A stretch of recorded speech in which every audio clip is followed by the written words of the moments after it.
Hey, how you doing? I'm going to talk about a player of my favorite instrument.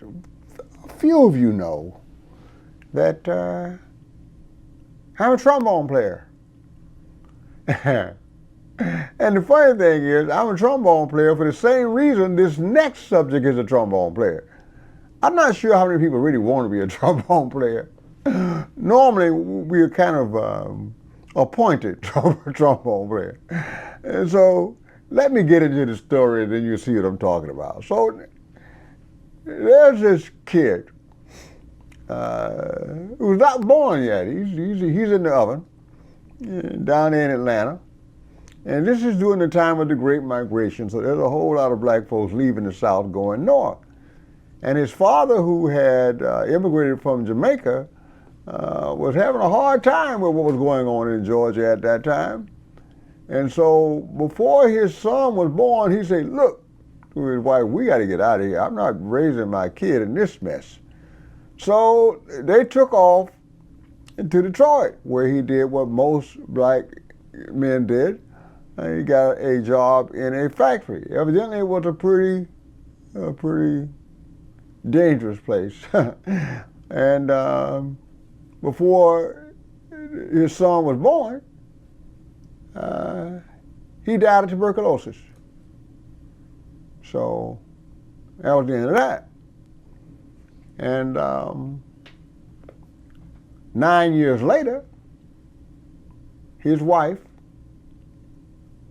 the mother, she died of a heart attack. Actually, she died of lung cancer. Lung cancer. Now, the person we're talking about is a marvelous trombonist, Curtis Fuller. So what happened to little Curtis at 9 years of age? Well, he got no mother, he got no father. Well, this is in 1941. And you still had segregation big time, even in Detroit, and black folks had learned to take care of themselves. It was a necessity, not anything less than that. So one of the first things that was established after the end of slavery were orphanages for black kids. Not many people know that, but you think about it, you will figure out why. And young Curtis Fuller ended up in an orphanage. And this orphanage was run by Jesuits, which was a really good thing. They kind of took care of him. And when they discovered he had this ear for music, one of the nuns decided she'd encourage that. So one day she loaded him up and she took him downtown to a jazz club. Imagine a nun taking this little kid to a jazz club so he can hear Illinois Jacquet and the great J.J. Johnson live. And that was it. Curtis knew exactly what he was going to do for the rest of his life. Somehow, this nun was able to convince J.J. Johnson to give little Curtis some encouragement.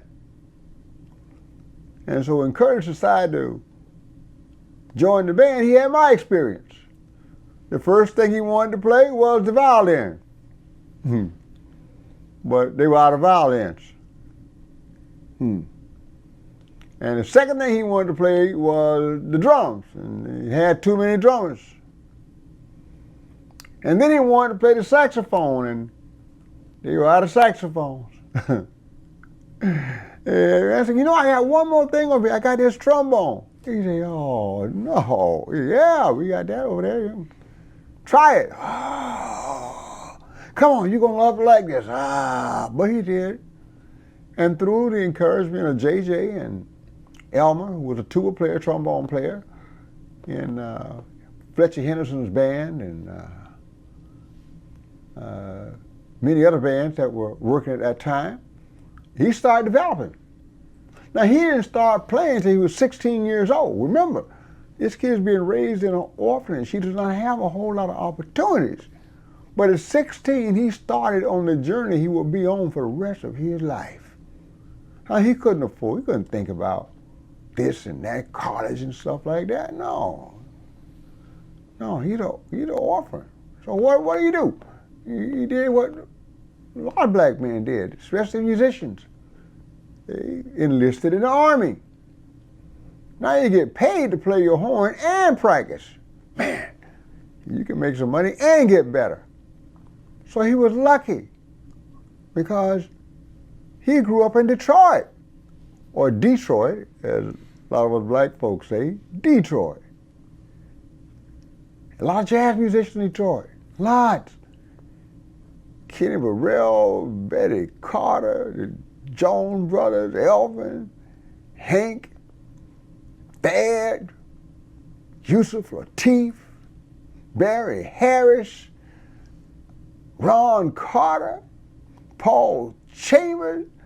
I can go on forever with the jazz musicians who come out of Detroit.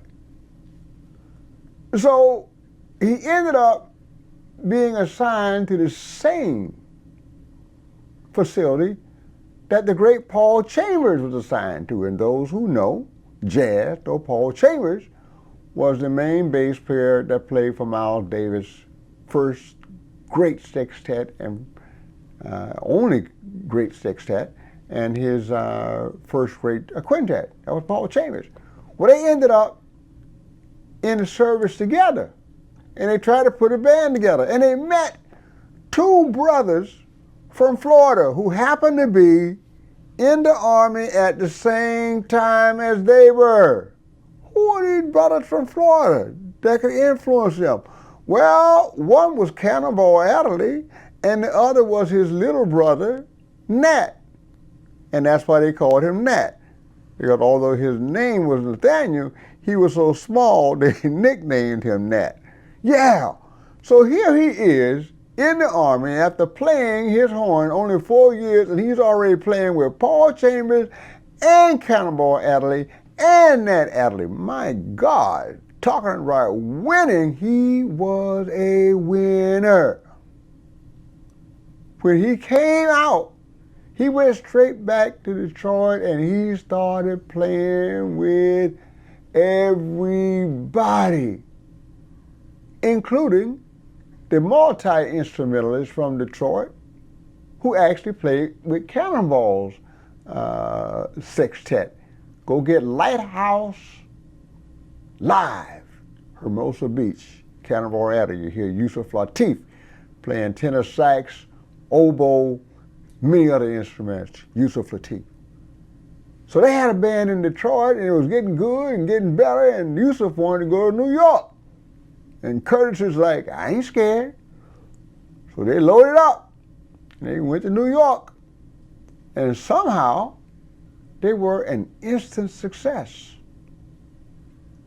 And Curtis started to get phone calls from everybody.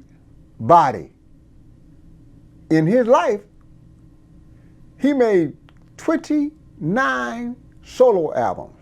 He the man, he's the leader, he's this, he's that. But he also made 99 recordings as a side man. That means he's on somebody else's record. Why? Because everybody wanted a piece of this man, Curtis. They wanted him. Whether it was Horace Silver who wanted him, or Herbie Hancock, or the great John Coltrane on his Blue Train album. Blue Train would not be a Blue Train without Curtis Fuller's solo on the title track. He started touring too. Yeah, he went to Europe with Count Basie's band. He did 2 tours of Europe with Dizzy Gillespie's band. But he continued to record and travel and gig. And finally, when he'd already established himself, he got serious about raising a family. So in 1980, he married Kathy Rose, and they went to work.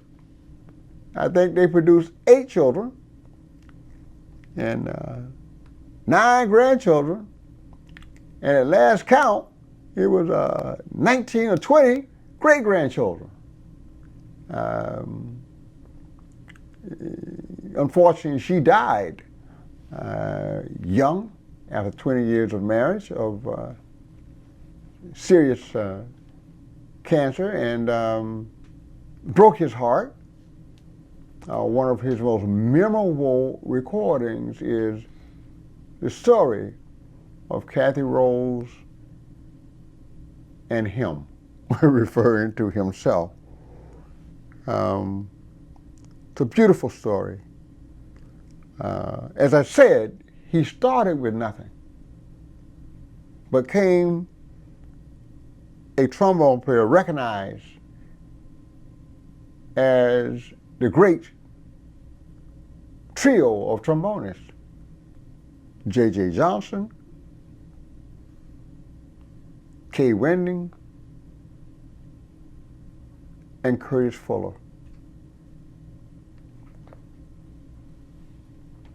I hear that someone recorded an album with him and Slide Hampton, and Slide wouldn't let it be released because he did not want that whipping being chronicled permanently on vinyl.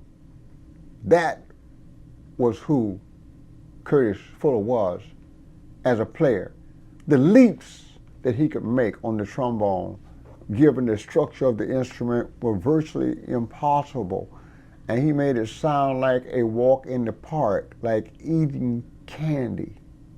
His lyricism, the ability to move across the instrument with these impossibly difficult and rapid passages, is legendary. And they came from nowhere, just all of a sudden, blistering passage with complete control and lyricism and smoothly, like no one else. As a matter of fact, there are times when listening, I have to check myself whether with his single tongue, am I listening to Curtis or JJ? He was the first trombone player added to Art Frommer's Jazz Tech. And he was the first trombone player added to the Messengers. As a matter of fact, he is the person that expanded the Jazz Messengers from a quintet to a sextet. Art Blakey was like, I don't care if I got to pay an extra man, I want him. That is who Curtis Fuller was. And everybody knew it.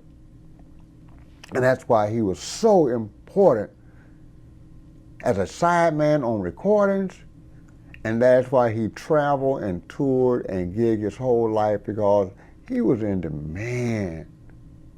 Never got a lot of education given his humble beginnings, but Berklee School of Music decided to give him an honorary doctorate. After all, who could outplay him but JJ?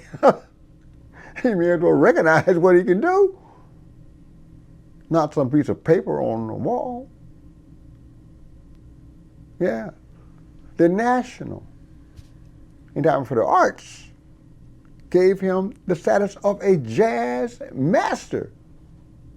These are normally for PhDs and those higher than you people. Curtis got one too. He may not have been the most educated, refined, but you did not want to walk up on stage and challenge him because you had a whooping coming. Yeah. He lived a good life. He loved what he did. And as a result, he lived to the ripe old age of 88 years. And we were very thankful that he did, because it allowed him to leave us even more music. Thank you, Curtis, for swinging, baby, for playing a ballad so well that it makes you want to grab somebody and just hug them. And thank you for putting the trombone right up there with all those other instruments, because anything they could do, you could do better. Thank you all. I hope you enjoyed it.